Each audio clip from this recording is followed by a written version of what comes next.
embarking on a global quest for better, cheaper, and fairer healthcare using the book The Healing of America by T.R. Reid.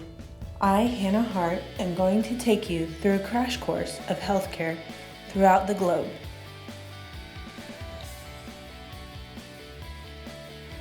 Healthcare is often mistaken as a left-right political issue, the left being the Democratic Party and the right being the Republican Party. But when terms such as socialized medicine, American exceptionalism, multi-payer versus single-payer models, and personal mandate are introduced, the line between left and right becomes blurred.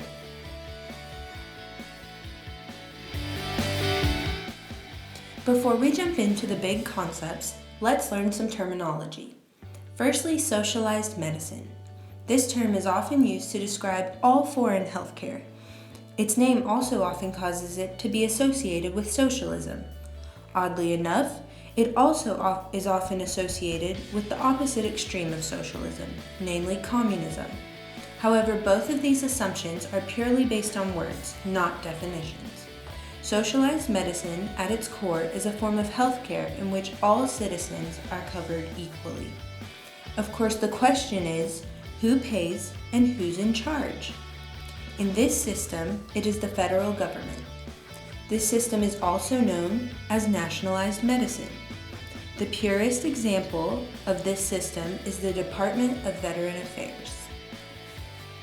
A second term to be discussed is American exceptionalism.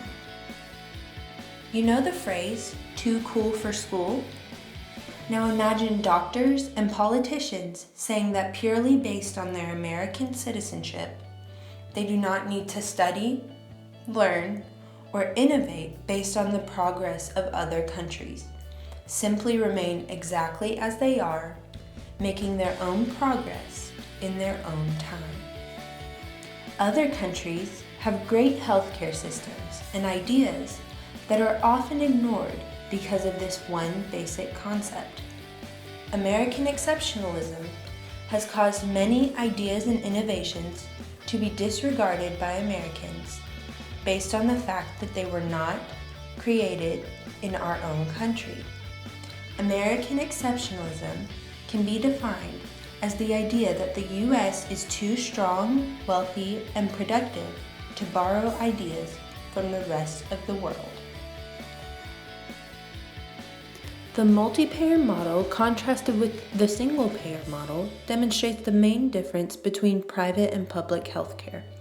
The multi-payer model takes the money of the individual, giving it directly to the insurance providers. With multiple insurance providers, competition arises, giving way to private healthcare. The single-payer model uses tax dollars through the government to provide a single form of public healthcare with one provider. These contrasting models are often mistaken for insurance versus out-of-pocket systems. Personal mandate, also referred to as an individual mandate, is a requirement by law that certain persons purchase or otherwise obtain a service. The most recent example of this is a health insurance mandate that took effect in the U.S. in 2014 according to the Patient Protection and Affordable Care Act.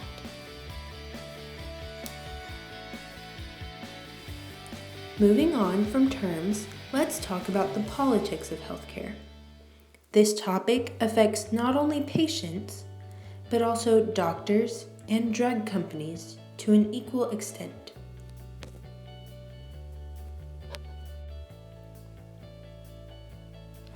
There are four main healthcare models used throughout the world. The first of these is the Bismarck model. Invented by Prussian Chancellor Otto von Bismarck as part of the unification of Germany, this model uses private health insurance plans financed by employees and employers through payroll deductions.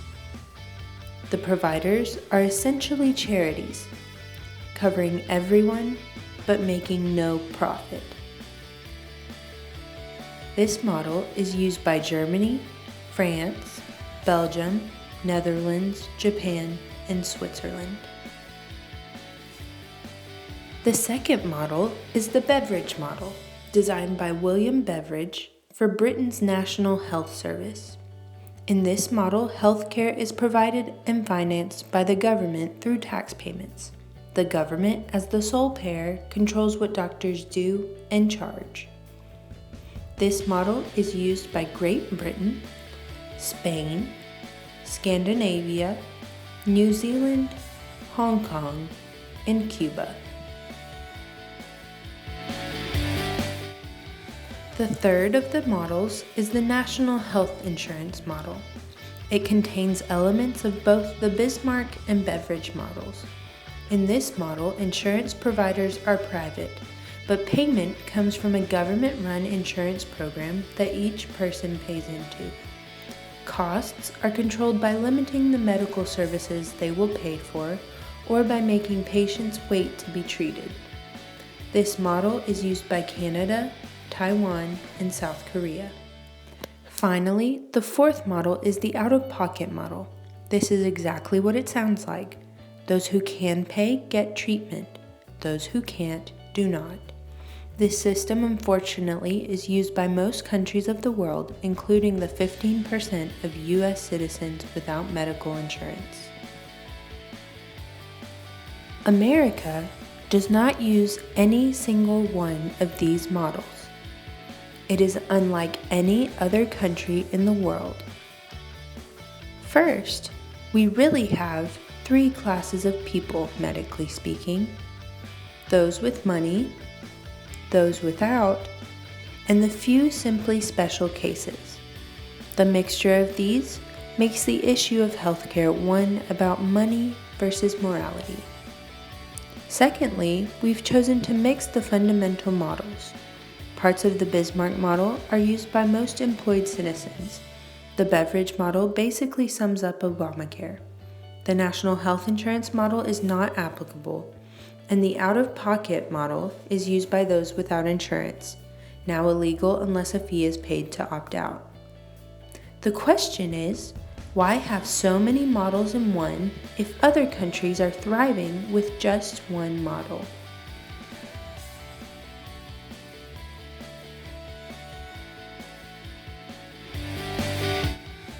Well, let's look at the doctor's side of things.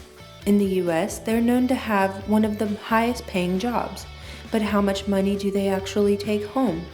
Considering the average general practice salary minus tax and Social Security, and don't forget malpractice insurance, we're left with a take-home pay only $300 higher than that of a construction manager. And that's not counting paying off med school debt. So what happens when you try to decrease that take-home pay when so many become physicians for the money? Such a change leads to the youth of our capitalist society losing incentive. Many other countries solve such problems by lowering malpractice insurance rates and education costs along with salary decrease. In any case, physicians aren't going broke. Still, this is an issue of money versus morality. Money being higher costs and fewer or no regulations on procedures. Morality being lower costs, so lower salaries, but more people receiving necessary care. A great factor preventing change is American exceptionalism.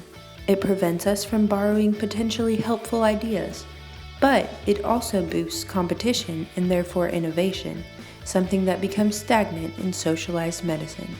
So we see the choice is not between left and right. Rather, it is making money and innovation while maintaining individuality versus providing for all people at the cost of some income and pride. All that we have discussed simply points to the fact that reform is needed, a reform not divided by left and right. We are in this together, all of us.